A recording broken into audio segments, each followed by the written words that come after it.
Lionel Messi সর্বকালের সেরা। আমার কাছে মনে হয় যে এখন মনে হয় ক্রিস্টিয়ানো রোনালদোরও এই জিনিসটা মেনে নেওয়ার সময় এসেছে যে তিনি নন আসলে লিওনেল মেসি সর্বকালের সেরা। আপনার সাথে আছে আমি সারা মাহবুব। আমার সাথে এখন ম্যাচ অ্যানালাইসিসে যুক্ত হয়েছেন ইয়াসির আরাফাত। সবুজ সবুজ, স্বাগত আপনাকে। দুর্দান্ত একটা রাত গিয়েছে প্রতিটা ম্যাচ নিয়ে যদি আমরা কথা বলি, তবে যেটা না বললেই নয়, আর্জেন্টিনা অস্ট্রেলিয়ার ম্যাচ। আর্জেন্টিনা নকআউটে পৌঁছেছে, তারা 2-0 গোলে জিতেছে। তবে সব কিছু ছাপিয়ে যেটা সবসময় এই আলোচনার মূল বিষয় থাকে, লিওনেল মেসি নিজেকেই যেন প্রতি ম্যাচই তিনি ছাড়িয়ে যাচ্ছেন, কি বলবেন? আসলে লিওনেল মেসি সর্বকালের সেরা, এই প্রথম ম্যাচেই আসলে এই কথাটা রোনালদো বলেছিলেন, ব্রাজিলের R9। তিনি বলার পর আসলে এই ম্যাচে যখন তিনি মিরোস্লাভ ক্লোজাকে যখন টপকে এখন শীর্ষে গেলেন, তখন কিন্তু মিরোস্লাভ ক্লোজাও তাকে অভিনন্দন জানিয়ে বললেন যে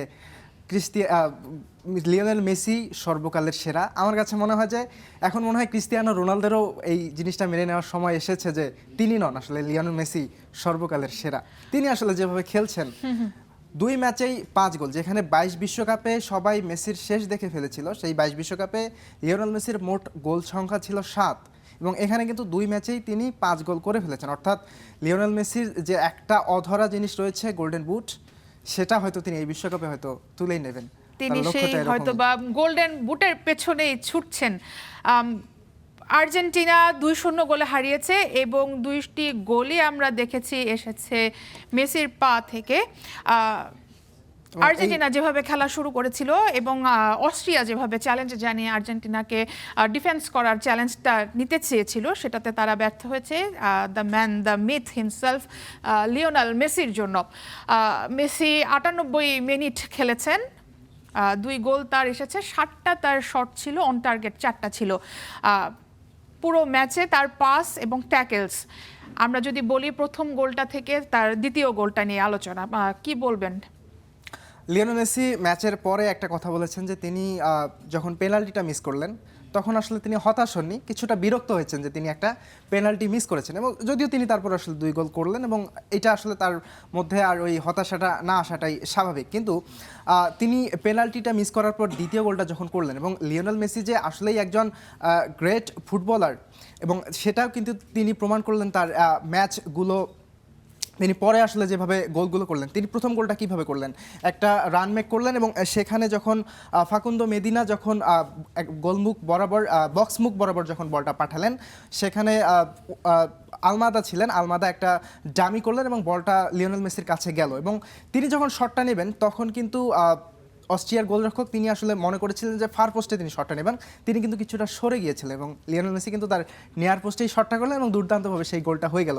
এখানেই আসলে বোঝা যায় যে লিওনেল মেসি যদি না থেকে ওখানে অন্য কেউ থাকতো, তিনি হয়তো ওই ফার পোস্টে হয়তো না, আসলে এই কারণেই কিন্তু গোলরক্ষকও তাকে রিড করতে পারেনি, যে তিনি আসলে তিনিও ভুল বুঝেছিলেন যে তিনি হয়তো ফার পোস্টে গোলটা শটটা নেবেন, এবং তিনি সেখান থেকে সরে গেলেন এবং সেখানেই কিন্তু গোলটা দিয়ে দিলেন। এবং শেষের যে গোলটা হলো, সেখানে যখন বলটা রিবাউন্ডে পেলেন লিওনেল মেসি, তখন কিন্তু সামনে ছড়িয়ে ছিটিয়ে প্রায় 4 জন ডিফেন্ডার ছিল, গোলরক্ষক ছিল, এবং 5 জনকে ছাড়িয়ে তিনি যেভাবে আসলে গোলটা করলেন, লিওনেল মেসি সত্যি দুর্দান্ত। একদিন পরেই তার বয়সটা 39-এ পা দিচ্ছেন তিনি, এবং এই বয়সে এসে আসলে এটা তাকে আসলে মানুষের কাতারেই ফেলা যায় কিনা, তিনি তো আসলে একজন কি অতিমানব একজন, আরো একজন ফুটবল ঈশ্বরকে হয়তো বা সবাই খুঁজে পাচ্ছেন। শুধু আপনি যা বলছিলেন মিরোস্লাভ ক্লোজার কথা, শুধু কিন্তু মিরোস্লাভ ক্লোজা না, আপনি আরো যদি ব্রাজিলের কিংবদন্তি যে প্লেয়াররা আছেন তারা সবাই কিন্তু ম্যাচের পরে বলেছেন এবং স্বীকার করেছেন। রোনালদো নাজারিওর কথা যদি বলি, তিনি আসলে বলেছেন 34 বছর বয়সে আমি আসলে নিজের বুট জোড়া তুলে নিয়ে রেখেছিলাম, এবং 38 বছর বয়সে লিওনেল মেসি এখন যেভাবে দাপিয়ে বেড়াচ্ছেন, তখন তার ওজন ছিল 120 কেজি, কিন্তু এবং তিনি স্বীকার করেছেন যে লিওনেল মেসি যে সর্বকালের সেরা। এই ম্যাচে লিওনেল স্কালোনি বেশ কিছু পরিবর্তন করেছেন, নিজের বেঞ্চটাকেও কিন্তু তিনি পরখ করে নিয়েছেন। যখন লিওনেল মেসির মতো একজন প্লেয়ার থাকবেন আপনার দলে, তখন আসলে বেঞ্চকে পরখ করার কিংবা সেই ফ্লেক্সিবিলিটিটা, কিন্তু সেই প্রেশারটা মুক্ত হয়ে স্কালোনি যেভাবে নিজের দলটাকে পরখ করছেন, সেই আর্জেন্টিনাকে নিয়ে কি বলবেন?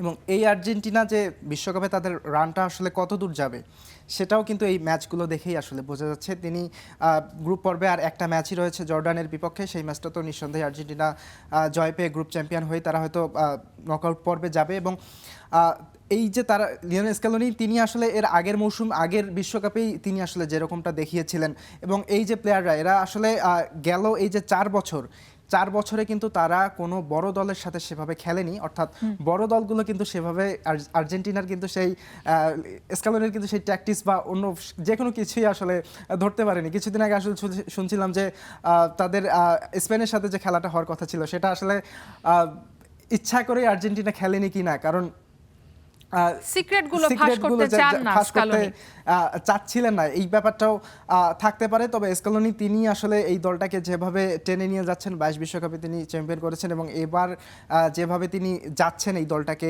নিয়ে রান করে যাচ্ছেন, এবারও যে চ্যাম্পিয়ন হওয়ার একটা বড় সম্ভাবনা, টানা দ্বিতীয় বিশ্বকাপ হয়তো জিততে যাচ্ছেন লিওনেল মেসি, যেটা পেলের রেকর্ডে আছে। যেই রেকর্ডগুলো আসলে খুব কম, ব্রাজিল সবশেষ পরপর দুটো বিশ্বকাপ জিতেছিল, ডিফেন্ড করতে পেরেছিল তাদের কাপটাকে, যেই রেকর্ডটা ইতালিরও রয়েছে। তবে এইবার হয়তো সেই রেকর্ডটা খুব সম্ভবত আর্জেন্টিনা করতে পারে যদি এভাবে চলে যায়। তবে এখানে কিন্তু আর্জেন্টিনার আরও একটা ব্যাপার কিন্তু বলতেই হবে, সেখানে কিন্তু এই 2 ম্যাচে কিন্তু লিওনেল মেসি একমাত্র তিনি গোল পেয়েছেন, অর্থাৎ 2 ম্যাচে 5টা গোল হয়েছে, 5টাই কিন্তু লিওনেল মেসির কাছ থেকে করা। এবং তিনি আসলে যে মাপের ফুটবলার, তিনি যেভাবে গোলগুলো বের করে নিয়ে আসছেন, অন্য কোনো ফুটবলার কিন্তু দলের অন্য কেউ যেহেতু এখন পর্যন্ত গোল পাচ্ছে না, এটাও কিন্তু স্ক্যালোনিকে নিশ্চয়ই ভাবাতেই হবে। কারণ কোনো এক ম্যাচে বা এক ম্যাচ পরেই তো নকআউট পর্বে চলে যাবে আর্জেন্টিনা, তখন যদি কোনো কারণে লিওনেল মেসি তো একদিন অফ ফর্ম থাকতেই পারে, সেদিন যেন অন্য প্লেয়ারগুলো যদি সেভাবে গোলগুলো না করতে পারে। সেই ক্ষেত্রে বলছিলেন লিওনেল মেসি যদি অফ ফর্মে থাকেন, লাউতারো মার্টিনেজকে নিয়ে যদি আমরা কথা বলি,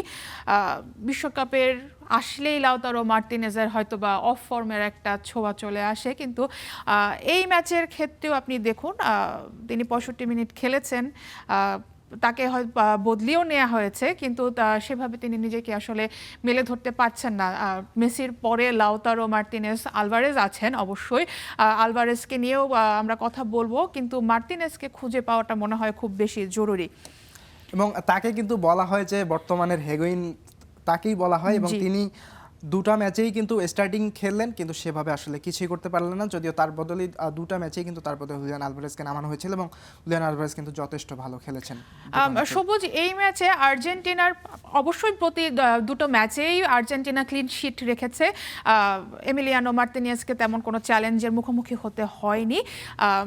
এই ম্যাচেও তিনি আসলে একটা সেভ করেছেন মাত্র, একটা শট হয়তো বা অন টার্গেট ছিল অস্ট্রিয়ার। তারপরও যদি আমরা ডিফেন্স নিয়ে কথা বলি আর্জেন্টিনার, এই ডিফেন্স লাইনটা কতটুকু ডিফেন্ড করতে পারবে যখন নকআউট পর্বে স্পেন বা ইংল্যান্ড যেভাবে ছুটছে এই ধরনের দলের সাথে মুখোমুখি হবে। আর্জেন্টিনার ডিফেন্স লাইন কিন্তু এই মুহূর্তে বিশ্বের অন্যতম শক্তিশালী একটা ডিফেন্স লাইন নিয়েই স্ক্যালোনি এবারের বিশ্বকাপটা খেলতে গেছেন, এবং মোটামুটি যে ডিফেন্স লাইনটা 2022 কাতার বিশ্বকাপেও ছিল, এবং এই ডিফেন্স লাইনটা কি করতে পারে সেটা কিন্তু আমরা 2022 কাতার বিশ্বকাপেই দেখেছি, যার স্টার্টিংয়ে নিয়মিতই ক্রিস্টিয়ান রোমার এবং লিসান্দ্রো মার্টিনেজ থাকছেন। তারা দুজনই কিন্তু ক্লাবেও এই মৌসুমটা দুর্দান্ত একটা মৌসুম কাটিয়েছেন, যদিও লিসান্দ্রো মার্টিনেজের বড় একটা সময় ইনজুরির কারণে কেটেছে, কিছুটা শঙ্কা ছিল যে বিশ্বকাপে তিনি আসলে কেমন করবেন। তবে তিনি শুরু থেকে যেভাবে খেলছেন, আলজেরিয়ার বিপক্ষেও তিনি দুর্দান্ত ছিলেন, দুর্দান্ত খেলেছেন। এখানে রেটিংগুলো দেখতে পাচ্ছেন, দুজনের 7 পয়েন্টই, অর্থাৎ দুজনেই কিন্তু দুর্দান্তভাবেই খেলেছেন। আমরা একটু রোমারের দিকে দেখতে চাই। 57 মিনিট খেলেছেন এবং একটা ট্যাকল করেছেন, এরপরেই তাকে মাঠ থেকে তুলে নেওয়া হয়েছিল। এবং লিসান্দ্রো মার্টিনেজ তিনি আসলে ম্যাচের পুরোটা সময় খেলেছেন, একটা ট্যাকল দিয়েছেন এবং মিড ব্লক প্ল্যানিংটা নিয়েই কিন্তু অস্ট্রিয়া মাঠে নেমেছিল। সেই মিড ব্লকের প্ল্যানিংটা কিন্তু আর্জেন্টিনার মিডফিল্ডাররা এবং ডিফেন্সে কিন্তু প্রতিহত হয়েছে। এবং 72টা পাস কিন্তু তিনি দিয়েছেন, অর্থাৎ ডিফেন্স থেকে যে তিনি পাসগুলো মেক করেছেন এটাও কিন্তু দলের যখন একটা দল বড় একটা ভরসা হয়ে উঠেছেন আর্জেন্টিনার ডিফেন্সে। সবুজ, মলিনা এবং ফাকুন্দো মেদিনাকে নিয়ে অনেক বেশি আলোচনা হচ্ছে পুরো বিশ্বকাপের আগে থেকেই।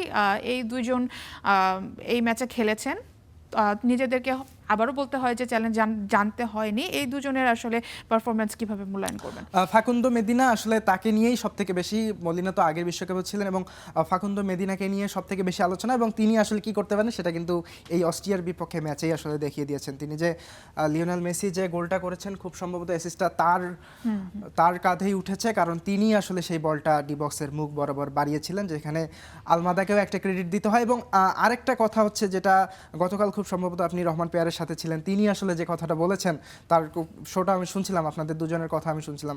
রহমান পেয়ার বলছিলেন যে আসলে সবাই খুঁজে নেয় যে লিওনেল মেসি কোথায় থাকেন, সেখানেই আসলে বলটা দেওয়ার চেষ্টা করে, এবং সবাই আসলে এটা জানে যে লিওনেল মেসির কাছ পর্যন্ত যদি বলটা পৌঁছায়, লিওনেল মেসি এটা খুব ভালোভাবেই জানেন যে সেই বলটাকে কি করতে হবে।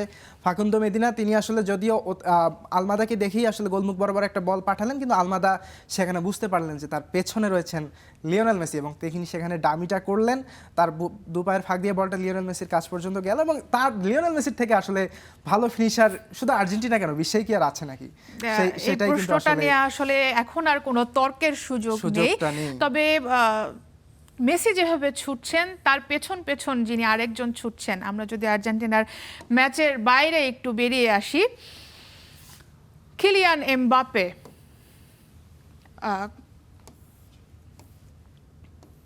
ফ্রান্স ইরাককে হারিয়ে 3-0 গোলে হারিয়ে ফ্রান্স নকআউটে উঠে গিয়েছে, এবং লিওনেল মেসির ঘাড়ে কিন্তু শ্বাস ফেলছেন তিনি কিলিয়ান এমবাপ্পে।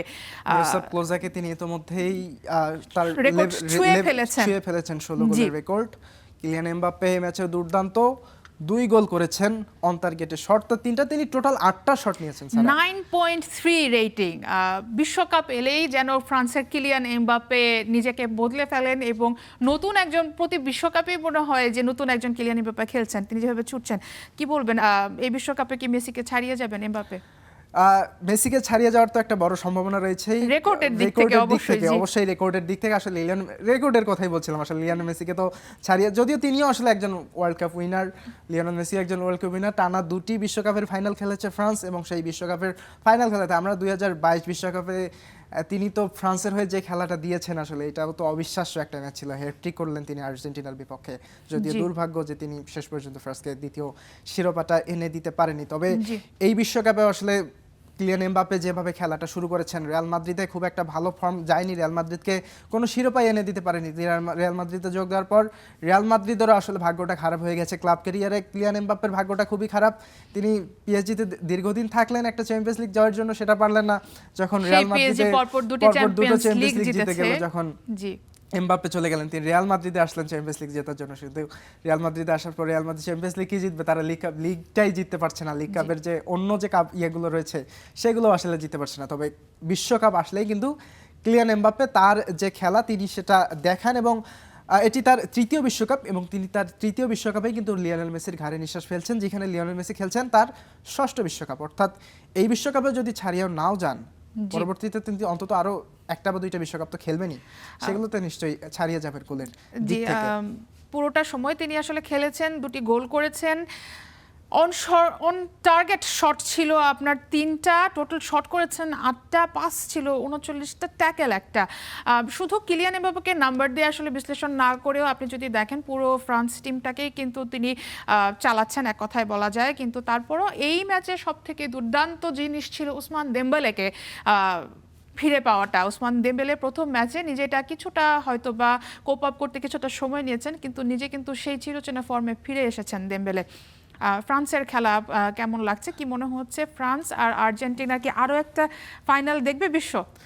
সম্ভাবনা রয়েছে, কারণ তারা এবার অন্যতম তো হট ফেভারিট ফ্রান্সকেই বলা যায়। তাদের আক্রমণ ভাগটা যত সুন্দর, ওসমান দেমবেলের কথা বলছিলেন, ওসমান দেমবেলে এবং কিলিয়ান এমবাপ্পে যদি ভয়ঙ্কর হয়ে ওঠেন, এই আক্রমণ ভাগ দেখে কিন্তু আসলে যে কোনো দলেরই ডিফেন্স লাইন ভয় পাওয়ার কথা, এবং এই আক্রমণ ভাগ আসলে যে কোনো ডিফেন্স লাইন ভাঙার জন্য আসলে তারা সক্ষম, সেটা কিন্তু প্রমাণও করে যাচ্ছেন। এবং এই ম্যাচেও আমরা দেখেছি কিলিয়ান এমবাপ্পে জোড়া গোল করলেন, ওসমান দেমবেলে গোল করলেন, ম্যাচটা বেশ কিছুক্ষণ সময় বন্ধ ছিল, এরপরেও কিন্তু তাদের খেলার যে স্বাভাবিক যে ধারা সেটা কিন্তু বজায় ছিল। ফ্রান্সের এই টিমটা বারোকোলা সহ সবাই রয়েছেন, দুর্দান্ত খেলেছে, এবং ফ্রান্সকে তারা আসলে যেভাবে নিয়ে যাচ্ছে এবং নিশ্চিতভাবেই মনে হচ্ছে কিন্তু একটা দারুণ অবস্থানে যেতে যাচ্ছে ফ্রান্স। এবং সবুজ, আমার কাছে সময় খুবই কম। আজ রাতে পর্তুগাল আবারও মাঠে নামছে, ক্রিস্টিয়ানো রোনালদো মাঠে নামছেন। ইংল্যান্ড এবং ঘানার একটা ম্যাচ অপেক্ষা করছে। হ্যারি কেইন দুর্দান্ত ফর্মে আছেন, তিনিও কিন্তু পুরো ইংল্যান্ড টিমটাকে এগিয়ে নিয়ে যাচ্ছেন, যেভাবে বলা যাচ্ছে ইংল্যান্ডও একটা অন্যতম ফেভারিট। কাল ভোর 5টায় পানামা এবং ক্রোয়েশিয়া খেলবে, লুকা মদ্রিচের ক্রোয়েশিয়া, এবং সকাল 6টায় কলম্বিয়া কঙ্গো খেলবে। সবুজ, দুর্দান্ত ম্যাচ ছিল এবং আমরা যারা আসলে ফুটবল প্রেমীরা অসাধারণ ফুটবল ম্যাচ দেখাটাই আসলে মনে হয় যে সার্থকতা। আপনাকে অনেক অনেক ধন্যবাদ আমাদের সাথে ম্যাচ অ্যানালাইসিসে যুক্ত দেবার জন্য।